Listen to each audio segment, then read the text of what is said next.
නමෝ තස්සේ භගවතෝ අරහතෝ සම්මා සම්බුද්දස්සේ නමෝ තස්සේ භගවතෝ අරහතෝ සම්මා සම්බුද්දස්සේ නමෝ තස්සේ භගවතෝ අරහතෝ සම්මා සම්බුද්දස්සේ සංඝවා තබන්නා පසුව මතු කර ගන්නා වමාරා කන්නා ඔහුට ගැලපෙන නමම වන්නා සදොරට ගැටෙන විට මල අතීතය එන විට ඊට එක් නොවනට සති වඩමු අපි දුකින් මිදුමට. ධර්මානුශාසනාවේ සදහැවර අනුග්‍රහක දායකත්වය දරන්නා වූ භවතුන් ප්‍රමුඛ මේ මොහොත අපේ ධර්මානුශාසනාවක් නැරඹීමට අවධානය යොමු කොට සිටිනා වූ ලක්වාසී ලෝවාසී සදහැවර පින්නතනේ අනුග්‍රහක භවතුන්ගේ ඉල්ලීම මෙන්න මෙහෙමයි. භාග්‍යවත් වූ අරිහත් වූ සම්මා සම්බුදුරජාණන් වහන්සේ දේශනා කොට අදාළා වූ උතුම් වූ චතුරාර්ය සත්‍ය ධර්මය අවබෝධ කර ගැනීමෙන් උතුම් වූ නිවන් සුව ලබා ගැනීමට උපකාරී වන ධර්ම දේශනාවක්. ඒ තමයි මට ලැබිලා තියෙන ආරාධනය. මේ ආරාධනය ඉටු කිරීම සඳහා පාලි වලින් කියන ලද ගාම්භීර ගාථාවක් ගන්න නැතුව මම සරල කවි දෙකක් ගත්තා. දැන් ඔවුන්ගේ ඉල්ලීම චතුස්සත්‍ය දේශනා කරන්න ඕන කියන එක මේකේ චතුස්සත්‍ය නොතිබුණොත් එහෙම මම පරාදයි. මේ කතාවට යන්න පෙර මම පොඩි සරල හැඳින්වීමක් කරලා ඉන්නම් ඔබට. මේ සමාජයේ අඟුලිමාල මිනිවරප හැටි අඟුලිමාල දමනයයි අහගෙන ඉන්නවා බණ කියලා. පටාචාරාවගේ සැමියයි දරුවෝ දෙන්නයි අම්මයි තාත්තයි මැරිච්ච හැටි අහගෙන ඉන්නවා බණ කියලා. එවනත යටකී දවස වරණැස් නුවර බ්‍රහ්මදත්තුර රජ කරපු හැටි අහගෙන ඉන්නවා බණ කියලා. මට කියන්නේ කෝකෙන්ද චතුස්සත්‍ය හම්බුනේ කියලා. ඒ මොනම කතන්දරයක්වත් අහලා දැන් ওই 550 ජාතකවල ඔක්කොම කියවලා තිනවා මම. මට නම් චතුස්සත්‍ය අවබෝධුනේ නැහැ ඒක කිව්වයි කියලා. ඒ වගේ සද්ධර්ම රත්නාවලිය ඔක්කොමත් කියවලා තියෙනවා. එන මේ කතන්දර කියවලා හරි කතන්දර අහලා හරි චතුස්සත්‍ය අවබෝධ වෙන්නේ නැහැ. ඒවා කතන්දර බවට පත්වීම තුළින් අදාළ දහම් රසය නැතුව ගියා. මේ කතන්දර බවට පත් කළේ අපේ අය මේවා. එහෙම නැත්නම් මම අදත් විශ්වාස කරනවා ජාතක පොතවල තියෙන්නේ සදහම් පෙළක් කියලා. ඔය ගාථාවල තිබෙනවා වගේ සූත්‍ර දේශනාවල තිබෙනවා වගේ මේ හැම එකක් තුළම රාජකතා, චෝර කතා, ගාම කතා වලින් තොර ධම්මේවා කතා තියෙන්න වෙනවා. දැහැමි කතාව. ඒ කියන්නේ මගේ උදාහරණය කැඩපත ඉදිරියට ගිය පුද්ගලයාට කැඩපත පේන්නේ නැහැ. ඔහුගේ මූණේ තියෙන ඇඟේ තියෙන ඇඳුමේ තියෙන අඩුපාඩු පේනවා. එතකොට ඔහු කැඩපත උදව් කරගෙන ඔහුගේ අඩුපාඩු හදා ගන්නවා. මෙන්න මේ වගේ මේ සූත්‍ර දේශනාවක් ගාථාවක් කියලා කියන්නේ පරණ සිද්ධියක් විවරණ කරන එකක් වශයෙන් ගන්න පුරුද්දෙන් අත මිදෙන්න කරුණා කරලා. කරන්න ඕන දේ තමයි ඔබ පිළිබඳ විවරණය මෙහි කුමක්ද තිබෙන්නේ. එතකොට අර කැඩපත තුළ ඔබ පේනවා වගේ කණ්ණාඩිය තුළ ඔබ පෙනෙනවා වගේ ඔබට ඔබ තුළ පෙනේවි. එතකොට ඔබ තුළ පෙනෙනකොට ඔබ ළඟ අඩුපාඩු පෙනෙනවා නම් ඔබට හදාගන්න හිතේවි. ඒ නිසා මේ බුදුරජාණන් වහන්සේ වැනි උත්තමෙක් ලෝ පහළ වී කරන ධර්ම දේශනා කියන එක අපට හුරු භාෂාවකට පරිවර්තන කරගෙන මේ අරාබිනිසුල්ලාසේ වගේ එකක් හදාගත්තට අලිබබා සහ හුරුහතලිය වගේ කතාවක් හදාගත්තට අපට බණ තේරෙන්නේ නැහැ. අපට පුළුවන් වෙන්න ඕන ඉමස්මින් ඒව ව්‍යාමමත්තේ කලේබරේ ලෝකංච පඤ්ඤාපේමි ලෝක සමුදයංච ලෝක නිරෝධංච නොහත නිරෝධ ගාමිනී පටිපදන්ති කියන පදයට ගලපන්න. ව්‍යාමත්තේ කලේබරේ කියන එක කොතරම් දුරට ගැලපෙනවද තේරෙන්නේ නැහැ මට. බඹයක් පමණ ශරීරය තුලින් කියන එක. නමුත් තමා තුලින් කියන කාරණාව, පංචස්කන්ධය තුලින් කියන කාරණාව සහ ලෝකංච ලෝක සමුදයංච නිරෝධංච නිරෝධගාමිනී පටිපදංච කියන එකේ තේරුම බාහිර ලෝකේ නෙවෙයි. දුකත් හේතුවත් නැති වූ තැනත් මාර්ගයත් පනවමි ඔබ තුලින් කියලා එකෙන් කියන්නේ. ඉතින් මේවා පරිහරණය කළ අය වශයෙන් අපට පරිහරණය කරන අය වශයෙන් අපට මේ සූත්‍ර දේශනා සියල්ල කියවා බලන විට අදහසක් හිතට එනවා. දිනපතාමත් එම අදහස් හිතට එනවා. උදෑසන අවදි වුණෙන් පසුව ටිකක් වෙලා යනකොට නිර්මාණයක් කරන්න හිතෙනවා. ඒකට හේතුවකුත් තිබෙනවා. අධිකතර ආලෝකයට විවෘත වීම සහ කුඩා අකුරු කියවීම කියන එක මේ මොහොතේ මට ගැටලුවක් පොඩි. එනිසා අර පසුගිය වකවානුවල පොත තියාගෙන කියවපු කටයුත්තට මම තාම යන්නේ නැහැ වෛද්‍ය උපදෙස් මත. එනිසා පහසු ක්‍රමයක් අත්හදා බලනවා. ඒකට අදහස් දෙකක් ඇවිදිනුත් තිබෙනවා. පිරිත් සිංහලෙන් කියන්න ගියා වගේ වැඩක් නැති වෙයිද කියලාත් මගෙන් අහපු අය ඉන්නවා. නමුත් අමාරු පාලියක් තෝරනට වඩා සිංහලෙන් තේරුම් කරලා දීපුවාම ඒක පහසු බව තේරුම් ගනීවි කියන අයත් ඉන්නවා. ඉඳ අත්හදා බැලීමක් වශයෙන් අපි මේක කරලා බලමු. දැන් මේ මම ගත්ත කවි මොකටද මේ හදලා තියෙන්නේ කියලා කල්පනා කරන්න. බලන්න කවිපදයේ සංගවා තබන්නා. කවුද මේ? එදා හිටපු කෙනෙක්ද? නෑ මේ ඔබ. කොහෙද සංගවා තබන්නේ? ගෙදර ඇතුලේ පෙට්ටියක් ඇතුලේද? කැලේද? පලක් කපලාද? නැහැ. තව පදයක් තියෙනවා පසුව මතු කර ගන්නා. සංගවා තබන්නා පසුව මතු කර ගන්නා. සවන් දෙන ඕනෑ කෙනෙකුට මේක හරි. මේ සංගවා තබන්නේ සිත තුල. මේ සංගවා තබන්නේ ඇසෙන් කනෙන් නාසයෙන් දිවෙන් කයෙන් ගන්නා වූ අරමුණු රසයට ඇති කර ගන්නා වූ ඇලීම හෝ ගැටීම හෝ මුලාව.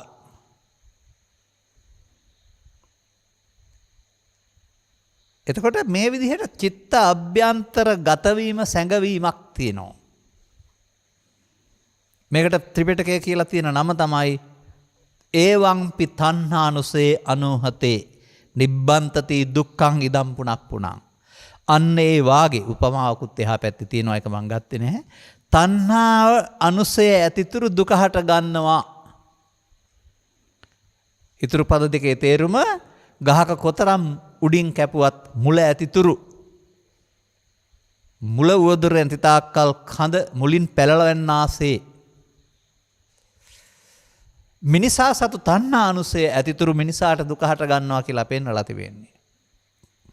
මේ තණ්හා අනුසයට හේතු සැඟවීම කියන එක තමයි මම සංගවා තබන්නා කියලා කියන්නේ. දැන් මම සංගවා තැබීම සිංහලෙන් කියන්නම්. දේශපාලන ලෝකේ නම් පැත්තක් පෙරදිලා පැත්තක් දිනනවා. පෙරදෙන පුද්ගලයාට හිංසා ඉල්ල වෙනවා දිනුපු පුද්ගලයාගෙන්. 1965 ඉතිරෙලා මට මේවා මතක තියෙනවා. ආයෙ පොලිසියටවත් ගිහිල්ලා පැමිණි කරන්න බෑ. බලය තියෙන දිනුපු අයට. දැන් ඉතින් ඇකිලිලා ගෙදරට වෙලා හැංගිලා ඉන්න වෙනවා. හැබැයි නිකන් නෙමෙයි ඉන්නේ. කොකාටත් වාරයක් නම් තිත්තරත් වාරයක් කියලා හිතාන. හොඳයි. අද අපි පෙරදුනාට දිනන වෙලාවක් ඉන්නේ. ඒක මේ රටේ පවතින දේශපාලන සංස්කෘතියන අවුරුදු 5කින් හෝ 7කින් එනවා. අන්න එදාට අර තියපු එක උඹලා මෙහෙම මට කරලා තියෙනවා, ගෙට ගල් ගහලා තියෙනවා, නැත්නම් තව මොනවා හරි ගෙනත් තියෙනවා කියලා කරපු වැඩේ මතක් වෙනවා. අවුරුදු 7කට පසුව 10කට පසුව පසුව මතු කර ගන්නා. තව උදාහරණකින් ගන්නවා. යම් කිසි සිද්ධියක් නිසා සැමියායි බිරිඳයි යමනාප වෙනවා. ටික දවසක් තිස්සේ ඔවුන්ට ඇදපළදු කියන දොස් පසු කියාගෙන. දැන් චිත්ත අභ්‍යන්තරයේ ඉදිරියෙන් ඉන්නේ සැමියා බිරිඳ වලට ඇතුලෙන් ඉන්නේ හැතරියක් නැත්නම් හතුරෙක්. දකින්නකොට මතුවෙන්නේ ඒක. ඒ උදේ ඉඳලා රැ වෙනකල් මොකද ඊට පස්සේ ලෙන්ගතකමෙන් බෙදා හදාන කටයුතු කරන්න බෑ. නායට අඳුකල වගේ අර හිත ඇතුලේ තියෙන එක එනවා. සහෝදර සහෝදරියොත් එහෙමයි. කිරිසා පැණිසේ ජීවත් වෙනවා එක බත් පිඟානේ කාලා එක ඇඳෙන් ඉඳාගෙන. නමුත් මේ සංගවා තැබීම ආරම්භ වුණාන් පස්සේ එක එක්කෙනාට විරුද්ධව ගතු කේලම් කියන්නේ ඇදපළදු හොයන්න. නැත්නම් අම්මලා තාක්ක දේවල් වැඩිපුර අයිති කරගන්න තවත් ඉදින් කියනවා යටින් ගින්දර ගෙනියන්න ලෑස්ති කරනවා. දී යටින් ගින්දර ගෙනියන්න. මෙසේ ඔබට තේරෙනවද තැබූ දෙයක් ඇත්නම් පස්සේ එනවයි කියලා. ඔබ කවද්ද තේරුම් ගන්නේ මේකටයි නැවත ඉපදීමේ දුක කියලා බුදුහාමුදුරුවෝ දේශනා කරයි කියලා. මව්කුසෙන් බිහිවීම නෙමෙයි තබාගත්ත දේවල් යලි ගැටෙනකොට නැවත උපදිනවා. තරහ තැබුවොත් තරහ නැවත උපදින්නේ නැද්ද? ඊර්ෂ්‍යාව තැබුවොත් ඊර්ෂ්‍යාව නැවත උපදින්නේ නැද්ද? බියක් තැබුවොත් බිය නැවත උපදින්නේ නැද්ද? පරිගැනීමේ ඕනකමක් තැබුවොත් වෙලා වෙනකොට නැවත උපදින්නේ නැද්ද? අන්න ඒ බඳු ලෝභ කිරීමට, ද්වේෂ කිරීමට, ඊර්ෂ්‍යා කිරීමට, වෛර කිරීමට, පරිගැනීමට, වෙනසීමට අදහසක් චිත්තාභ්‍යන්තරේ සංගවා තැබීමට මම කියනවා සංගවා තබන්නා. ස්ත්‍රී හෝ පුරුෂ ගිහි හෝ පැවිදි කතාවක් මෙතෙන්ට නෑනේ. සංගවා තබන්නේ ඇසෙන් කනෙන් නාසයෙන් දිවෙන් කයෙන් ගන්නා වූ අරමුණක් වශයෙන්.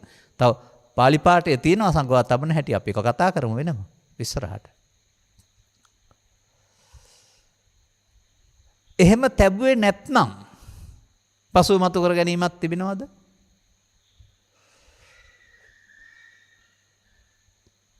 අමනාප වෙලා ගෙදර ගියේ නැත්නම් ඊළඟ දවසට අමනාපේ මතු වෙන්නේ නැහැ. රිදවන්නම් කියන අදහසක් තියලා ගියේ නැත්නම් ඒක මතු වෙන්නේ නැහැ.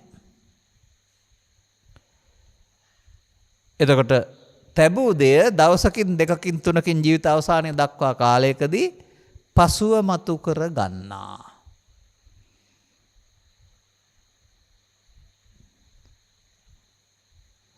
දැන් මෙයාට නමකුත් තියෙනවා. ඒ නම කියලා මම මේ සංගවා තැබීමයි පසුව මතු කර ගැනීමයි කියන කාරණාව ත්‍රිපිටකයේ පාලියෙන් තියෙන හැටි කියලා දෙන්න. මේක මගේ ළමා කාලේ සිට අහපු කතාවක් ඔස්සේ හදපු එකක්. වමාරා කන්නා ඔහුට ගැළපෙන නමම වන්නා. කවුද වමාරා කන්නා කියන්නේ? මේක ගන්න ඕන ගවයාගෙන්. මේ ගවයා විශේෂයෙන් අනිත් ඇටත් ඇති මම අහලා තියෙනවා විතරයි. මේ ගවයා කෑම කන්න පටන් ගත්තාම තනකොළ කාගෙන යනවා. හැබැයි ඔබට වගේ ජීර්ණය වෙන ආමාශයට යන්නේ නැහැ මේවා. හුඟක් කෑම හම්බ වුණාම රිලව හක්කේ හංග ගන්නවා වගේ ගවයාට තියනවලු කොළ බොක්ක කියලා එකක්. ඒකට තමයි මේවා යන්නේ. තබා ගත්තා. දැන් හවස හැන්දෑවේ ඉන්න ගමන් නිදාගෙන දිගා වෙලා වාඩි වෙලා ඒකෙන් ටිකක් ගන්නවා හොඳට අඹරනවා. සෙලියුලෝස් නෙමෙයි වදිරවන්නේ නැහැ ලේතියකින්. හපලා හිමින් අඹරලා ආපහු ගිලිනවා. මෙන්න මේ කණ්ඩ හදිස්සියට ගබඩා කරගෙන පස්සේ අරන් හපලා කන එකට වමාරා කෑම කියලා කියනවා. ඒ වමාරා කණ්ඩ තියන්න ඕන නේද? මේ වමාරා කන සතාට කියන්නේ මීගවයා කියලා. ඒ මීගවයාගේ වමාරා කෑම මිනිසාගේ කෙලෙසුන් සැඟවීමට මම උපමා කරනවා. එතකොට ඔවුන්ට ගැළපෙන නම මොකද්ද? වමාරා කන්නා. කවුද මේ? පෘථග්ජනයා. මෙන්න මේ විදිහට තමන් විසින් කරන්නා වූ මෝඩකම් ටිකක් තමන්ට දුක් දෙන බව තේරුම් ගන්නට මේ ලෝකේ පුරා විදින්න ඕන නෑ. ඔය සතියන්ත පුවත්පතක් දෙකක් කියවන්න. එහෙම නැත්නම් රූපවාහිනී ඔය Facebook එහෙම කියලා තියෙන කතන්දරයක් දෙකක් කියවන්න. එතකොට හොයාගන්න පුළුවන් වෙයි මේ වමාරා කෑම කියන්නේ මොකක්ද කියලා.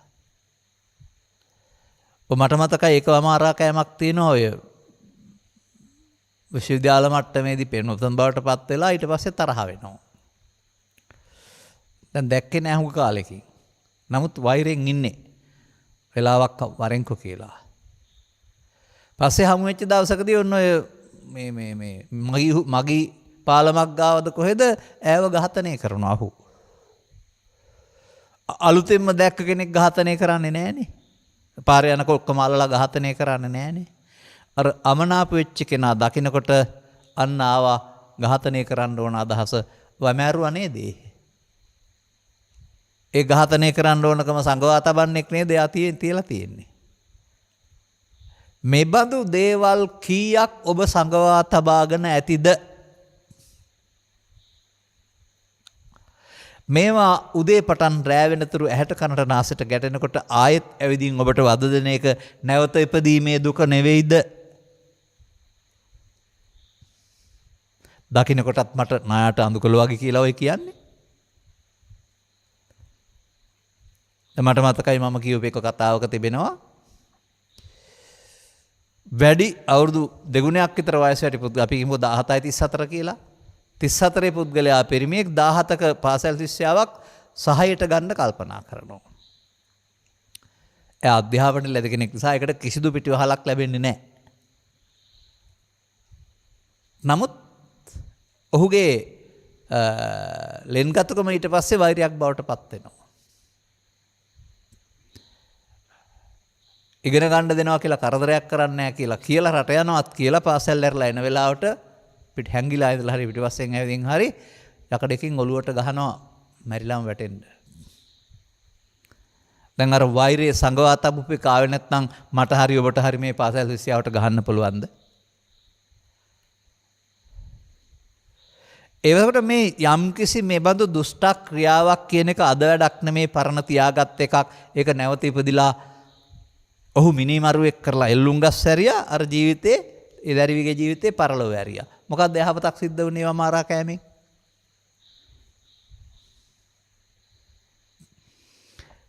මෙබඳු උදාහරණ කීයක් ඔබට ගමේ හොයාගත්ත හැකිද? මෙබඳු උදාහරණ කීයක් පුවත්පත්වල හොයාගත්ත හැකිද සතියන්තේ? මේකට තමයි බුදුරජාණන් වහන්සේ මෝඩකම කියලා කියන්නේ. ඔය නැවත ඉපදීම කියන්නේ ඊළඟ ජීවිතේ ඉපදීම කියලා ඔකට අර්ථයක් ගන්නට හරියන්නේ නැහැ. එහෙම එකක් තියෙනවද නැද්ද අපි දන්නෙත් නැහැ විශ්වාසයක් විතරනේ.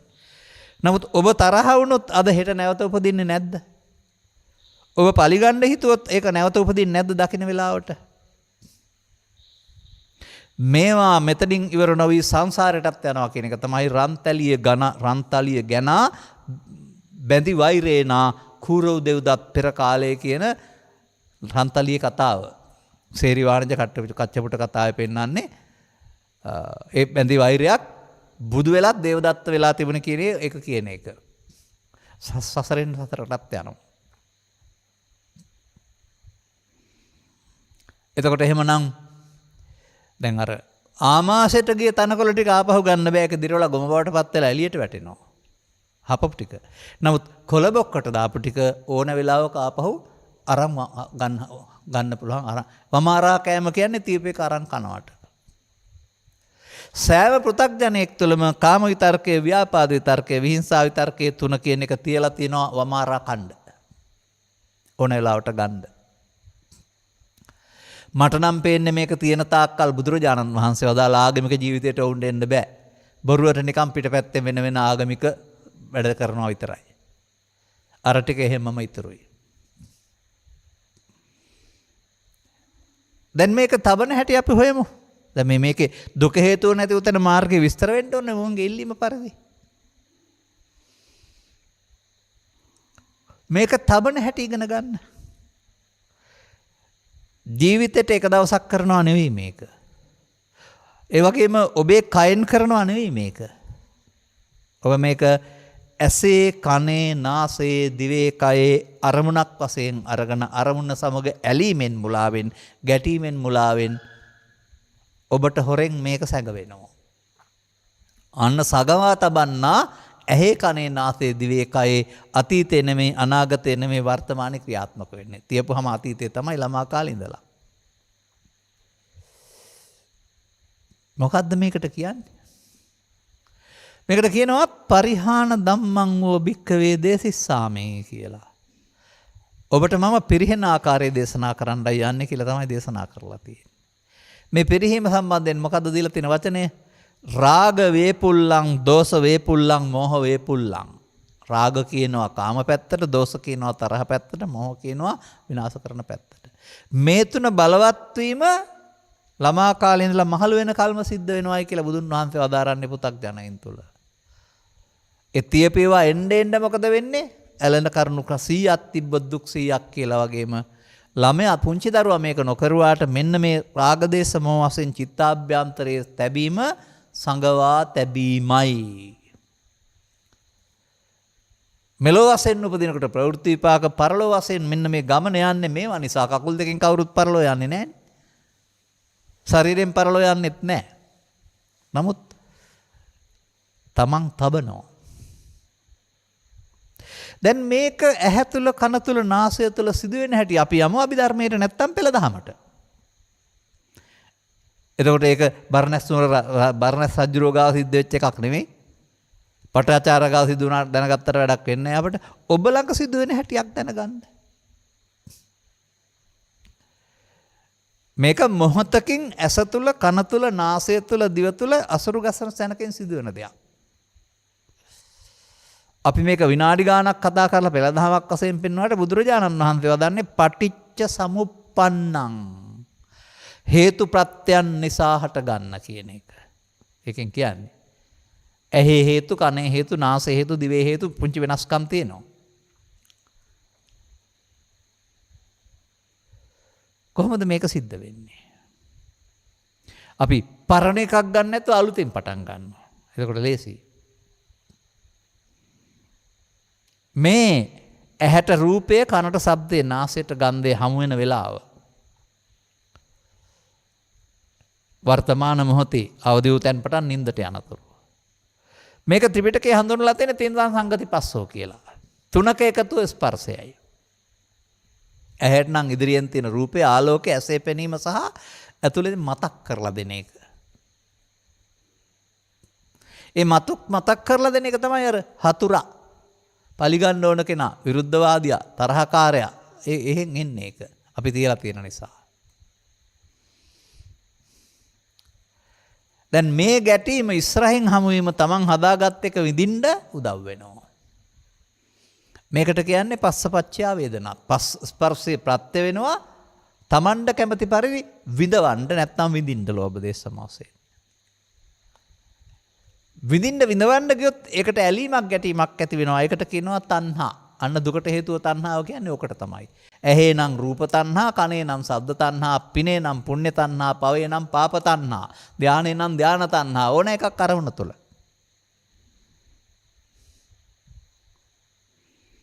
තණ්හා පච්චය උපාදාන. අන උපාදාන කියන වචනෙන් පෙන්නනවා, තණ්හා කියන එකෙන් පෙන්නනවා ඒ ආපු දේ මම කොට ගැනීම කියන එක. මම නෙමෙයි, කයන්න යන්න මම නෙමෙයි. එතකොට එතනදී ඊර්ෂ්‍යාව හෝ, ක්‍රෝධය හෝ, වෛරය හෝ, ලෝභය හෝ මොකක් හරි ඒක සමග එකතු වීම තමයි මම. තණ්හා උපාදාන, දැඩිව ගැනීම. උපාදාන පච්චය භව, චිත්ත අභ්‍යන්තරයේ සැඟවීම. අන්න සංගවා තබන්නා. මේ විදිහට වර්තමානයේන අරමුණ මෙතනින් ඉවර කරන්න නැතුව පස්සේ ගන්න තියනවාට කියනවා නැවත උපදින්න හේතු ඉතුරු කරනවා.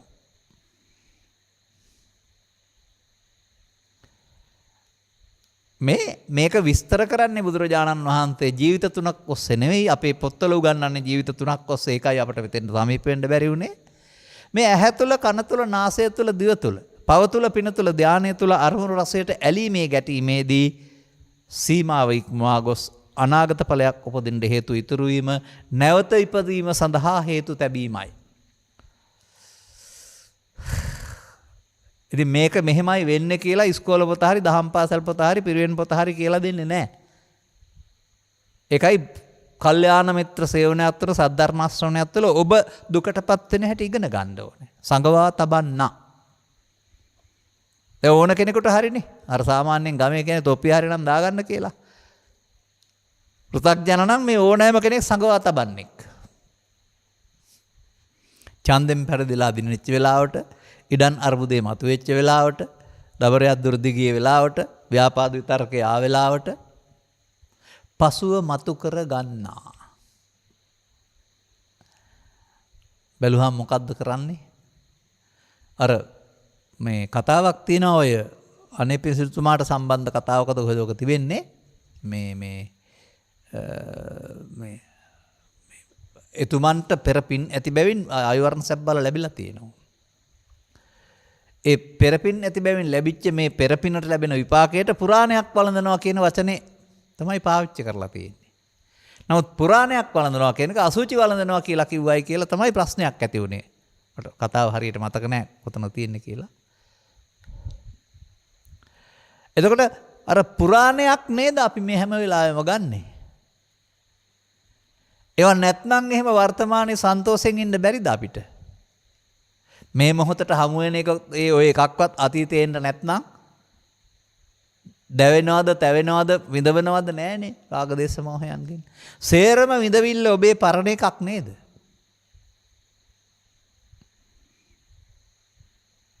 අන්න ඒ නිසා ඇස තුලත් මම පෙන්වුවා පස්ස වේදනා තණ්හා උපාදාන භව කියලා.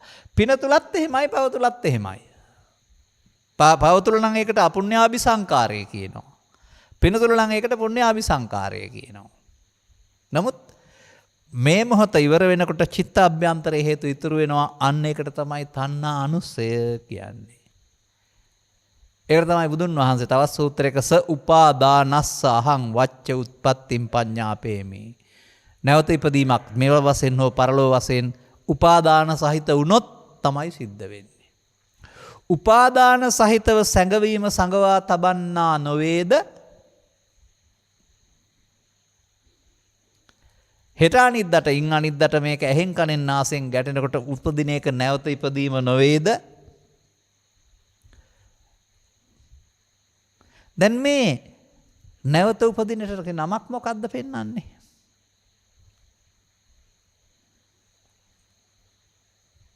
තේරුම් ගන්න ඕන වචනයක්. නැවත උපදිනවට කියන්නේ මොකද්ද? යංකෝ භික්කවේ අනුසේති තේන සංකං ගච්ඡති. ඔබ ඇහෙන් කනෙන් නාසයෙන් මොනවා හරි හේතුවක් ලැබුවාද ඒකට තමයි අනුසේති කියන්නේ. පස්සේ ගන්න. එයින් හටගන්න එක තමයි දුක හේවත් සංකත ධර්ම හේවත් පංච උපාදානස්කන්ධය කියන්නේ. අන්න සංකිට්ඨේන පංච උපාදානස්කන්ධා දුක්ඛ පොතේ හොයන්නේ නැතුව ඔබට මේ කාම විතර්කයේ ව්‍යාපාද විතර්කයේ විහිංසාව විතර්කයේ තියෙනවා නම් දැවෙනවා නම් ඒ පංච උපාදානස්කන්ධය. තේන එයින් අර හවපුදින් හටගන්නේ බාහිර ලෝකේ නෙමෙයි. බාහිර ලෝකෙ තියෙන්නේ පුංචි ප්‍රත්‍ය විතරයි. ඔබ යම් කෙනෙක් කෙරෙහි එහෙම ඊර්ෂ්‍යාවක්, ක්‍රෝධයක්, වෛරයක්, පරිගැනීමක් එකට කිරීමක් රියැක්ෂන් එකක් දෙන්න හිතන් ඉන්නවා නම් කොකාටත් වාරයක් නම් තිත්තයටත් වාරයක් වගේ ඔක එනවාමයි. ඒක නැවත ඉපදීමනේ. මෙබඳු නිශ්චිත අරමුණක් නැති වුණාට ළමා කාලේ පටන් එන්න ඔබ මෙසේ අරමුණු මමත්වෙන් අරගෙන ව්‍යාපාද විතර්කයේ වශයෙන් තැබුවොත් තරහ නැවත එනවා. කපනකොට රිදෙන ඕනකමක් තැබුවොත් එදාට අවි ගන්න හිතෙනවා, පෙස්සමක් ගහන්න හිතෙනවා. කාමක වූ විකෘති අරමුණක් ඉටු කරගන්න හිත පුද්ගලයාට තැබුවොත් අදාළ තැනදී ඔය පසුගිය කාලෙක මේ ලංකාවේ සිදු වුණා මේ ලෝකෙම ලංකාවම කලඹුණා වූ ඝාතනයක් පුංචි දැරියෙක් සම්බන්ධයෙන් නමකුත් මම කියන්නේ නැහැ. එතකොට අර ඔහුගේ විකෘති කාමයේ උපදින්න කාරණා යෙදුණා. ඊට පස්සේ ඔහු එක් කරා. ඝාතනය වුණා, ඔහු එල්ලුම් ගස් ගියා. මේ හැමදාම මම කියන දෙයක් තියෙනවානේ. මිනිසුන් දුකටපත් කරන්නේ බාහිර සමාජයේ නොහුගේ කාම විතර්කයයි. මිනිසාට වද දෙන්නේ ඔහුගේ ව්‍යාපාද විතර්කයයි. මිනිසා එල්ලුම් ගස් යවන්නේ ඔහුගේ විහිංසාව විතර්කයයි. මේ තුන්දෙනා මාරයෝ නෙවෙයිද? මේ තුන්දෙනා ඔබ සිත තුළ හඟවගෙන ඉන්න ජීවිතයට නේද පෘථග්ජන කියලා hina වෙලා උත්සාහ කරාට අදාළ තැනදී ඔබ තුළ ඉඳලා යකෙක් මතුවෙනවා. ඒ නැවත ඉපදීම නෙවෙයිද? ඒ නිසා මේ කවි පද දෙක මම ගැලපුවේ ඕන කෙනෙකුට ගැලපෙන්න සංගවා තබන්නා නැවත මතු කර ගන්නා. ඒ ක්‍රියාවලියට පස්සේ මම කියනවා වමාරා කන්නා. අර ගවයා තනකොළ ටික පැත්තකින් තියලා පස්සේ අරන් කනවා වගේ මේක නැවත නැවතත් හෙට අනිද්දාට හොද මඩේ දානවා වගේ ආයෙම ගන්නවා. පරණ තියපු එක අර යංකෝ බික්කවේ අනුසේති තේන සංකං ගච්ඡති. තැබුවා නම් මේක නැවත හට ගන්නවා.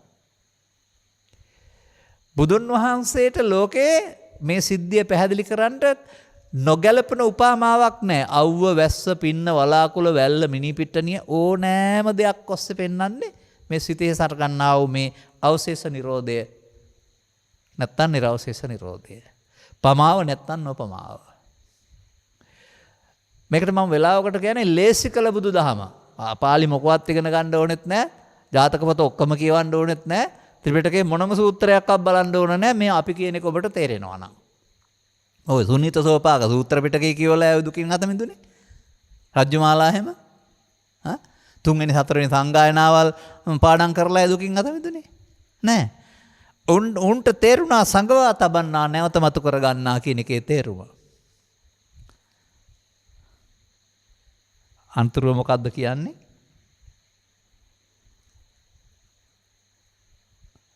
වමාරා කන්නා ඔහුට ගැලපෙන නමම වන්නා. දැන් අර වමාරා කන්නට කියන නම තමයි මීහරකා. බුදුදහම තේරෙන්නේ නැති ඔක්කොටම මට මේ නම කියන්න ලැජ්ජයි. මම කියන්නේ නැහැ හින්දා. මේ සසර හදන හැටි ත්‍රිපිටකය තුළ සඳහන් වෙලා තියෙන ආකාරය මේ කියන්නේ. ඔහුට හිමි නම මේ පෘථග්ජනයට බුදුහාමුදුරුවෝ දීලා තියෙන උපාධිය සබ්බේ පුතුග්ජනා උම්මත්තක. මේ මොකද්ද පෙන්වන්නේ? මේ පෙන්වන්නේ දුකත් හේතුවත්. ඒ නිසා දුක ලෝකේ නැහැ. කාම විතරකේ, ව්‍යාපාද විතරකේ, විහිංසාව විතරකේ නම් දුක් ගෙනත් දෙන්නේ. ඒවා තබපුවම නැවත ඉපදුනහමනේ දුක් ගෙනත් දෙන්නේ. ඇයි නැවත උපදින්න තැබුවේ? මඤ්ඤමානෝකෝ බික්ඛු බද්දෝ මාරස්ස ඒ ආපුයට එකතු වුණා ලෝභයෙන්, මෝහෙන්, ද්වේෂයෙන්, මෝහෙන්, මමත්වෙන් ගත්තා. ඒ නිසා චිත්තාභ්‍යන්තරයට හේතු වෙන එකට බද්දෝ මාරස්ස කියනවා. වෙන මාරයක් නැහැනේ. මාරයට බැඳෙනවා කියන්නේ මේක තියෙන එකනේ. දැන් නැවත උපදිනවා. මෙලොව වශයෙන් උපදිනවට ප්‍රවෘත්ති විපාක කියනවා. ජීවිතය අවසාන වෙනකොට මේ තබාපු එක තියෙන නිසා ශරීරය අතහැරියට අර ඕනෑකම පවෙන් නම් අපාය පැත්තේ නැවත උපදී, පිනෙන් නම් කාමසූතිය පැත්තේ නැවත උපදී, ධානය වැඩුවා නම් බඹලොව පැත්තේ උපදී. කොයි ගත්තත් නැවත ඉපදීම. නැවත උපදින්න තැබුවොත් නේද? දැන් වර ළමා කාලේ මට මතක වචනයක් තියෙනවා. අපේ ආච්චියම්ම එහෙම මට ඔය කියලා දෙන්නේ. බුදුහාමුදුරුවෝ නැවත උපදීම නැති කරන්නලු බණ කීවේ. එහෙනම් බෙල්ල කපා ගන්න කියලා දෙය කියලා තියෙන්නේ. නෑ මේ නැවත උපදට තියන්නේ නැත්නම් නැවත උපදින්නේ නෑ. ඇසේ කනේ නාසයේ අරමුණට මුලා වීම නම් නැවත උපදින්න තියන්නේ එතන මුලා නොවෙන්න ඕන කියන එක ඉගෙනුවේ නැද්ද ඒක? එහෙමයි සරල වෙන්න ඕන. පුද්ගලයාගේ නැවත ඉපදීම නෙවෙයි. ලෝභයේ, දේශයේ, මෝහයේ, ඊර්ෂ්‍යාවේ, ක්‍රෝධයේ, වෛරයේ නැවත ඉපදීම. බලන්න දුක් ගෙනා සැප ගෙනත් දෙනවද කියලා ඒවැ. ඒ බඳු ගැටුම් වලට ගිය අය සමහරු අත් නැහැ, කකුල් නැහැ. සමහර අයගේ ඇස් නැහැ. සමහර අයගේ ජීවිතේ නැහැ. අනිත් අය ජීවිතාන්තය දක්වා එල්ලුම් ගසේ. කාටවත් සැප හම්බ වෙලා තිබෙනවද මේ කාම විතර්ක, ව්‍යාපාද විතර්ක, විහිංසාව විතර්ක පාවිච්චි කරලා සැප ලබන්න ගිහින්? බලන්න කොතරම් ප්‍රායෝගික දහමක්ද මේක කියලා. මේකෙන් බුදුන් වහන්සේ පැහැදිලි කරන්න හදන්නේ නුඹලගේ ගොංකම හින්දාම උඹලා දුකටපත් වෙනවා කියලා. ඒක උන්වහන්සේ දුක්ඛේ ඥානං, දුක්ඛ සමුදය ඥානං, දුක සුඛට හේතුව වශයෙන් පෙන්නනවා. ඒ නිසා ඒකට කියනවා සංකිට්ඨේන පංච උපාදානස්කන්ධා දුක්ඛා. ඔය ඕනෑම විතර්කයක් ඇහි කනේ නාසයේ ඉපදෙනකොට ඒක රූප ශබ්ද ගන්ධ රස පොට්ටබ්බ ධම්ම වූ අරමුණක්. ඒක වේදනාවෙන් මිදෙන වේදනාස්කන්ධය, සංඥාවෙන් හඳුනන සංඥාස්කන්ධය, සංකාරයෙන් හඳුනන චේතනාස්කන්ධය, විඥාණයෙන් හඳුනන කාරණා පහ දැන ගැනීම කියන පංචස්කන්ධයක් බවට පත් වෙලා අර අනුසේති කියන කාරණාවේදී වෙන්නේ උපාදානය. අන්න පංච උපාදානස්කන්ධා. එහෙම තැබුවොත් නැවත හට ගන්නවාමයි. පංච උපාදානස්කන්ධය තැබීම සංගවා තබන්නා. හෙට අනිද්දාට නැවත මතු කර ගැනීම, නැවත මතු කර ගන්නා. ඒ ක්‍රියාවලියමයි මම උපමා කළේ අර ගවයා හදිස්සියට කාලා පස්සේ ගන්නවා. වමාරා කන්නා. බලන්න කොතරම් ප්‍රායෝගිකද කියලා. අය සරියුත් හාමුදුරුවෝ ගැන දැනගන්නත් නැහැ, ආනන්ද හාමුදුරුවෝ ගැන දැනගන්න ඕනෙත් නැහැ, බුද්ධ ගායව කොච්චරද උස කියලා දැනගන්නත් ඕනේ නැහැ, රුවන්වැලිසෑය උස දැනගන්න ඕනෙත් නැහැ. දළදා වහන්සේ වැඩම කරම හැටි දැනගන්න ඕනෙත් නැහැ. මේ තේරම දැනගන්න එකනේ බුද්ධ ආගම කියලා අපි මේ හිතන් ඉන්නේ. මේ Taman ළඟ සිදුවෙන මෝඩකම සසරට බැඳෙන සංයෝජනයනේ මේ කතා කරන්නේ. සංයෝජනය කියන්නේ ওই බැඳෙනවට. බුදුරජාණන් වහන්සේ ලෝකේ පහළ වෙන්න ඉස්සෙල්ලා මිනිස්සු සංයෝජන වෙන්න දන්නවා. ඕනෑම ආගමක අය. හැබැයි බුදුන් වහන්සේ පැහැදිලි කරන තුරු සංයෝජනය වෙන මොහොත සංයෝජනෙන් මිදෙන හැටි දන්නේ නැහැ. දුක හේතුව සංයෝජනය වෙන හැටි, නැති වූ තැන මාර්ගයේ සංයෝජනෙන් මිදෙන හැටි. මම හිතන්නේ කාලය ගත්ත ඇති පළවෙනි කවියට ඊළඟ කවියෙන් මේ ටික හොඳට තව විස්තර කරනවා. ඔන්න මේක වෙන හැටි පෙන්නනවා. සදොරට ගැටෙන විට මල අතීතේ එන විට.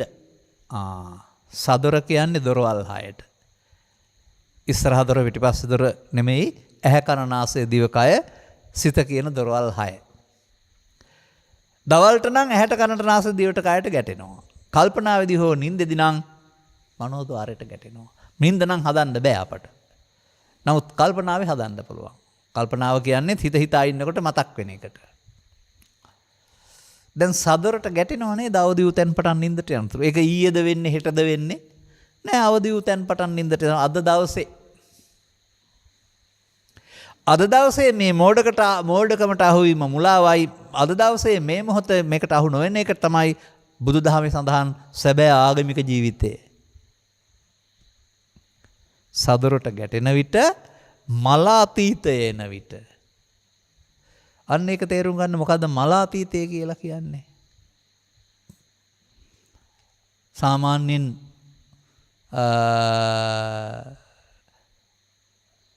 සෝපාක කතාවේ තියෙන්නේ මේ සෝපාකව බාප්පා මලමිනියකට තියලා බැන්දයි කියලා. එහෙම තමයි අපි හිතන් ඉන්නේ. ඔබ සෝපාකයි ඔබ මලමිනියට තියලා බැඳලායි තියෙන්නේ කියලා ඉගෙන ගන්න දන්නේ නැහැ නේද තව? අවුරුදු 5-6 පතන් ඔබගේ හිතේ යම්කිසි මේ කාම විතර්කයක්, ව්‍යාපාද විතර්කයක්, විහිංසා විතර්කයක් ඇති වුණා නම් අද ඒවද පරණේවද? තරහ යනවා නෙමෙයි, තරහ එනවා නේද? මරාණ මැරෙන්න හිතෙනවා, පලිගන්න හිතෙනවා නේද? ඒ සේරම පරණේව මලාතීතේ නෙවෙයිද? ගැටෙන්නේ ඇහැයි කනයි නාහි දිවයි කයයි හයෙන් එකට නෙවෙයිද?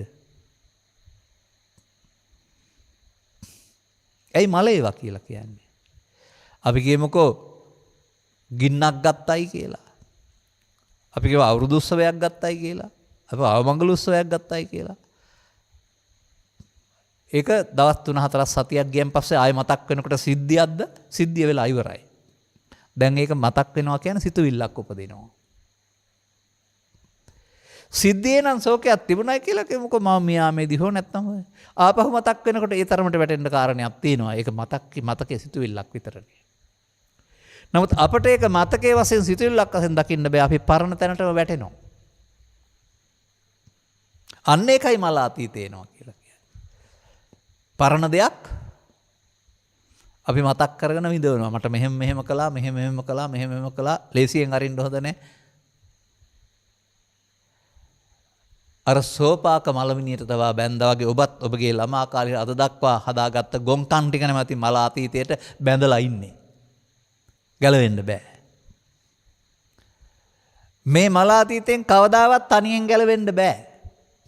බුදුබණ නැතුව.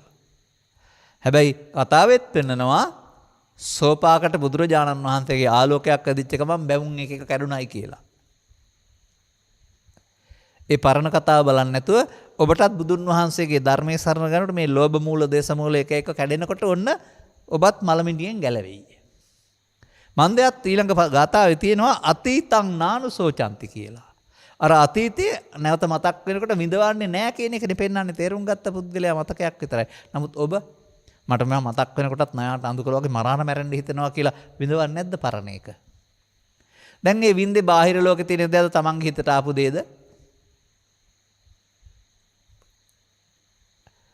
ඒ නිසා මොකක්ද ඒකට කියන්නේ? සදරට ගැටෙන විට. ඒ ඕකේන එක නවත්තන්න සදරට ගැටෙන්නේ නැතුව ඇස් දෙක පියානට හරි කැලේටක හරි ගිහින් හිටියට විසඳෙන්නේ නැහැ. තමන් හදාගෙනනේ තියෙන්නේ මේක. මූණ දීලම එන්න ඇරලම ඉවර කරන්න ඕනේ.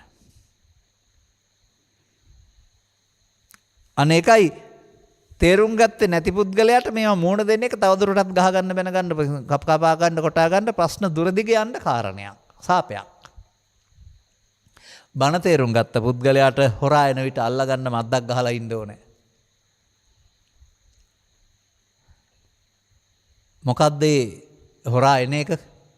ඇහි කනේ නාසයේ දිවේ කයේ uppannam කාම විතක්කං uppannam ව්‍යාපාද විතක්කං uppannam හිංසා විතක්කං uppannam අර හට ගන්න එක. පරණ කතියපු එකෙන් හට ගන්න එක උපදින එක. මල අතීතය එන විට මේක තමයි මිනිස්සුયો කරන්නේ. පුරාණයක් වළඳනවා කියලා කියන්නේ ඒක තමයි. පරණ තියප එකක් අරගෙන විඳවනවා. අපි හැමෝටම පුළුවන් නම් ගත වෙච්ච ඔක්කොම ශෝක හරි සතුට හරි මොනවා හරි අද මතක් වෙනකොට සිතුවිල්ලක් විතරයි ඒකේ ගන්න බරපතල දෙයක් මොකවත් නැහැ කියලා. එහෙනම් අපිට ඒක අතහැරලා දාන්න හිතෙන්නේ නැද්ද? ඕවල්ලා දාන්න කියලා ඔය කියන්නේ. ගම්බද ව්‍යවහාරේ. අනේ අල්ලලා දානවා කියන එකේ තේරුම පස්සේ ගන්න නොතිය අවසන් කරනවා කියන එක ධර්මයේ.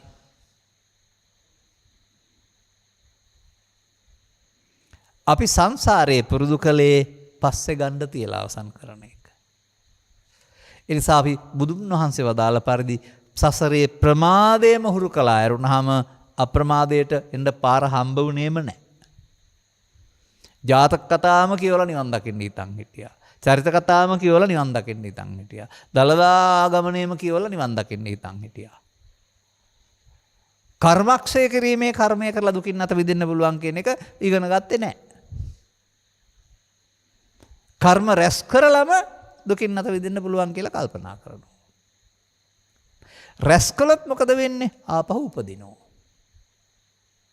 එහෙනම් ඔබට තේරුම් ගන්න ජීවිත අවසානයේත් මෙහෙම තියලා තියෙනකොට ජීවිතය අතහැරුණාට නැවත උපදිනවා කියන්නේ අර තියපු අයන එකට තමයි.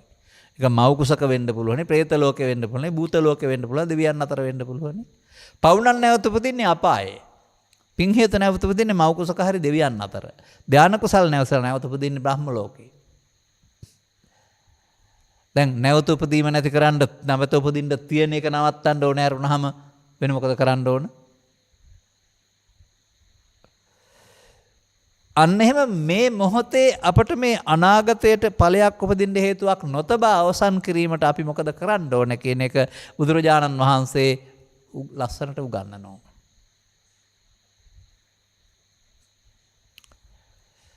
මොකක්ද ඒකට වෙන්න ඕන? මලාතීතේ එන්නත් ඕනේ.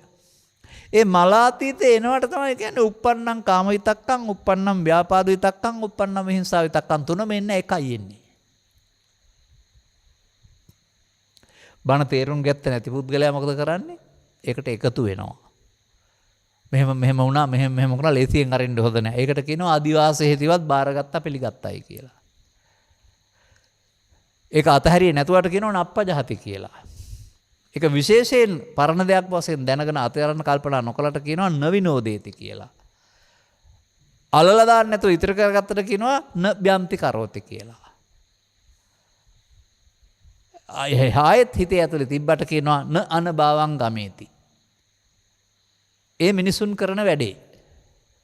මේ නාදිවාසේති අදිවාසේති නප්පජහති නවිනෝදේති නබ්‍යන්ති කරෝති නානභාවං ගමේති පොතේ හොයන්නේ නැතුව ඇහි කනේ නාසයේ දිවේ කයේ අරමුණකට මුලා වීමේදී හිත ඇතුළට බහින හැටියෙන් ඉගෙන ගන්න.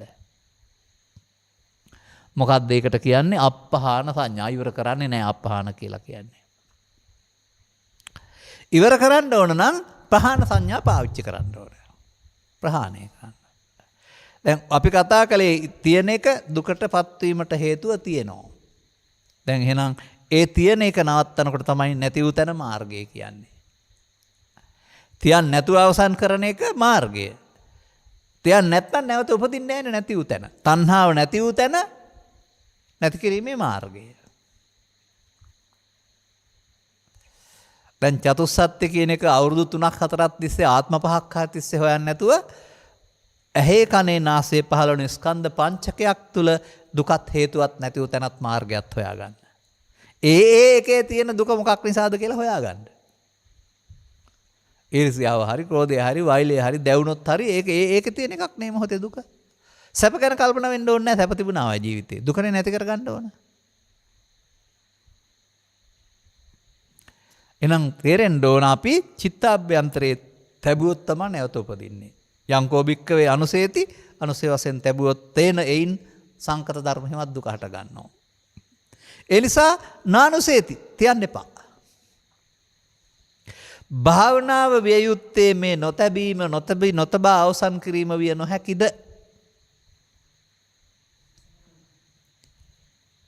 අනේ බලන්න රටේ තොටේ භාවනා කරන එහෙම එකක් කරනවද කියලා? නෑ. එහෙම එකක් කරන්නේ නෑ. මොනවා හරි කර ඉන්න ඕනේ. මතුරු ඉන්න කිය ඉන්න අඩිමාරු කර ඉන්න ඇස් දෙක පියාගෙන ඉන්න අරමුණක් කරන් දුක් ටික හංගගෙන ඉන්න. ඒව මොනවා කළත් මට තේරෙන්නේ ඒක පහන සංඥාවලට ගැලපෙන්නේ නැහැ. දුකත් හේතුවත් නැති වූ තැනත් මාර්ගයත් කියන එක ගැලපෙන්නේ නැහැ. එහෙම නැත්නම් අර නාදිවාසේති පජහති විනෝදේති බ්‍යන්ති කරෝති යන බවං ගමේති ඒක තුළ වෙන්න වෙනවා. නාදිවාසේති එක හොඳයි සපයි සාරයි කියලා පිළිගන්නේ නැහැ. එකතු වෙන්නේ නැති එකට තමයි නාදිවාසේති කියන්නේ. බැහැර කරනවට තමයි පජහති කියලා කියන්නේ. අතීතයක් වශයෙන් දැකලා විශේෂයෙන් දැකගෙන මුලා නොවනවට තමයි විනෝදේති කියන්නේ. අවසන් කරනවට තමයි බ්‍යන්ති කරෝති කියන්නේ. පස්සේ ගන්න ඉතුරු නොකර අවසන් කරනවට අනභවං ගමේති. මේක කාරණා පහක් නෙමෙයි එක තැන සිදු වෙන්නේ. මොකද්ද මේකට කරන්න ඕන කාරණේ? මල අතීතේ එන විට ඊට එක් නොවනට පරණ කුණු කන්දල් වලට එකතු නොවෙන්න. සති වඩමු අපි දුකින් මිදුමට. ඔන්න සතිය තියෙන්න ඕන මොකටද කියලා තියලා තියෙනවා.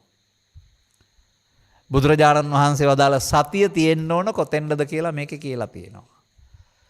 දැන් සමාජයෙන් මම ඔක ගත්තාම ඔතෙන්ද නෙමෙයි සතිය තියෙන්නේ. ඔසෝමි, ගනිමි, තබමි. දැක්කා හුස්ම පාර ඇතුල් වෙනවා දැනෙනවා, පිට වෙනවා දැනෙනවා, අකුලමි, දිගාරිමි. මේ මොන කොලමක්ද? ගලපන්න එක පුළුවන් නම් අප්‍රමාදෝ අමතපදං කියන බුද්ධ වචනෙට සිහියෙන් කටයුතු කිරීමයි කියලා අප්‍රමාදේ නිවනට මගේ අකුලමි දිගාරිමි කියලා කවුරුහරි නිවන් දවු කෙනෙක් ඉන්නවද? මොකද්ද සතිය?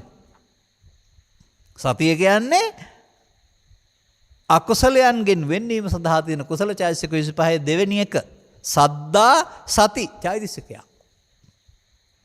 අකුසලයෙන් වෙන්වීමට උදව් වෙනවා කියලා පෙන්වන්නේ සතිය. අන්න අතීතේ එන විට එකතු නොවෙන්න සිහිය තියෙනවා නම් ඒ නේද සති? ආවනම් යන්න. ආවනම් ඒකට එකතු වෙලා වර්තමානයේ හරහා අනාගතයට තැබුවොත් ප්‍රමාදේවත් සතිය නැතිකම අනන්ත සංසාරයේ සතිය නැතිකමින් සතර හදන්නම පුරුදලා හිටපු අපට බුදුබණ තේරුම් ගත්තාම මේ මොහොත සතිය ගේන්න ගොඩාක් මහන්සි වෙන්න වෙනවා. මොනවටද සතිය තියෙන්න ඕන? අපිට සතිය නැත්තේ ආපු එකට එකතු වෙන්න. මම මගේ ආත්ම කොට ගන්නවා. ලෝභයේදී, ද්වේෂයේදී, මෝහයේදී, ඊර්ෂ්‍යාවේදී, ක්‍රෝධයේ, වෛරයේදී ඒක ආත්ම කොට ගන්නවා කියන්නේ බාරගත්තා. බැන්නා ගැහුවාරි දෙව්වයි කියලා. හොඳ වැඩක් කරන්නම් කියලා තැබ්බුවාන් ආත්ම කොට ගැනීමෙන් වෙන්නේ ඉස්සරහට ඉතුරු වෙනවා. දේ තියෙන හැම එකක්ම නැවත උපදිනවා නේද? එතන නැවත උපදින එක දුකක් නම් ඒක නවත්තන්න නැවත උපදින්න තියන්න නැතුව ඉවර කරන්න ඕන වර්තමාන මොහොතේදී සතියෙන් කෙරෙන්න ඕන නැවත උපදින්න තියන්න නැතුව ඉවර කරන එක. ඒකටයි සතිය කියන්නේ කියලා මේ රටේ ඉන්න කවුරුවත් කියන එකක් නැහැ තාමත්. කමක් නැහැ මම කියන්නම්. අනිත් ඈත් තේරුම් ගන්න. මොකද ගැළපෙන තැනක් තියෙනවානේ. සිහියෙන් කටයුතු කිරීමයි කියන ලද අප්‍රමාදයේ නිවනට මගේ. අර තණ්හා උපාදාන භාවිද්‍යා සංකාර කරන එක ප්‍රමාදේ නම් ඒක නොකරනවට නේ අප්‍රමාදේ කියන්නේ. ඉතින් සිහිය ඕන වෙන්නේ ඒක නොකරන්න නෙමෙයිද? අතීතේ එන්න ඕන වර්තමානයේ එකතු නොවි අතහරින්න වෙන. හොඳයි ඒක ත්‍රිපිටකේ කොහොමද තිබෙන්නේ? ඒක තිබෙනවා උපන් අකුසල් දුරු කිරීමට ගන්නා වෑයම අර පරණේව ආපුවම දුරු කරන්න ඕනේ. සම්මා වායාමයේ කියන එකේ තියෙන ඒකනේ. ඒ වගේම නූපන්න අකුසල් නොවිපදීමට ගන්නා වෑයම ඉස්සරහට තියන්නේ නැතුව ඉවර කරන්නත් මහන්සි වෙන්න වෙනවා. එතකොට සම්මා වායාමයේ තියෙන්නේ මේ අත් දෙකෙන් කකුල් දෙකෙන් මහන්සි වෙලා දුවන එකේ නෙවෙයිනේ. උත්සාහේ වායාමයේ කියන්නේ. ඇහි කනේ නාසයේ දිවේ කය සම්මා වායාමයේ ක්‍රියාත්මක වෙන්න ඕන කියලා තේරෙනවද? පරණේව උපදිනවා. උප්පන්නං කාමිතක්කං කියන්නේත් ඒකයි උපන්න කුසල් කියන්නේත් ඒකයි. හැබැයි දුරු කරන්න කියලා කියනවා. උපදින්න එපා කියලා නැනේ ඉපදුනෙන් පස්සේ දුරු කරන්න කියලානේ තියෙන්නේ. ආයෙ තියන්න එපා කියලා තියෙනවා. ඒක තමයි නූපන්න කුසල් නූදීමට ගන්න. මොකද තැබුවොත් නැවත උපදිනවා. නම් පරණ ටික ඇවිදින් අයින් කරන්න ඕන අලුතෙන් නොතබා ඉවර කරන්න වෙනවා. මේ මධ්‍යස්ථානයේ කොහෙද තියෙන්නේ? ඇහි කනේ නාසයේ දිවේ කය වර්තමානයේ. ඉතින් වර්තමාන මොහොත තරම් සුන්දර භාවනා මධ්‍යස්ථානයක්. තේරුම් ගත්ත පුද්ගලයාට තමන්ගේ මෝඩකම් ටික අතහරින්න අලුතෙන් නොබැදී ඉන්නට තවත් නැහැ. ඒ භාවනා මධ්‍යස්ථානය හදන්න වැලි ගලවල් සිමෙන්ති මොකක්වත් ඕන නැහැ. ඔය මධ්‍යස්ථානය කියන වචනේ සාමාන්‍යයෙන් මැද තැන කියලානේ කියන්නේ සෙන්ටර් කියන්නේ. මැද තැන. වර්තමාන මොහොත ඇහි කනේ නාසයේ දිවේ කනේ මේ භාවනා මධ්‍යස්ථානේ පිහිටලා තියෙනවා කියලා තේරුම් ගන්න පුළුවන් නම් මොකේට එකතු නොවෙන්නද සතිය වඩන්න ඕන? සදරට යමක් ගැටෙද්දී මලාතීතයක් එන විට හෙවත් කාම විතර්කේ ව්‍යාපාද විතර්කේ විහිංසා විතර්කේ තමයි මලාතීතය කියන්නේ. අද එකක් නෙවෙයිනේ. ඒකට එකතුලා ගහ ගන්න බැර ගන්න කපා ගන්න කොටා ගන්න එකට කරමින් සතර හදන්න යන්නේ නැතුව නාදිවාසේති පජහති විනෝදේති ව්‍යන්ති කරෝති කරන්න හෙවත් ප්‍රහාණය කිරීම සඳහා මොකද්ද කරන්න ඕන? ඊට එක් නොවීම. ආපු එකට එකතු නොවෙනවා නම් අතහැරෙනවා. එකතු වුණොත් තමයි වර්තමානයේ හරහා අනාගතයක් හැදෙන්නේ. දැන් මේ නැති උතන සහ මාර්ගය.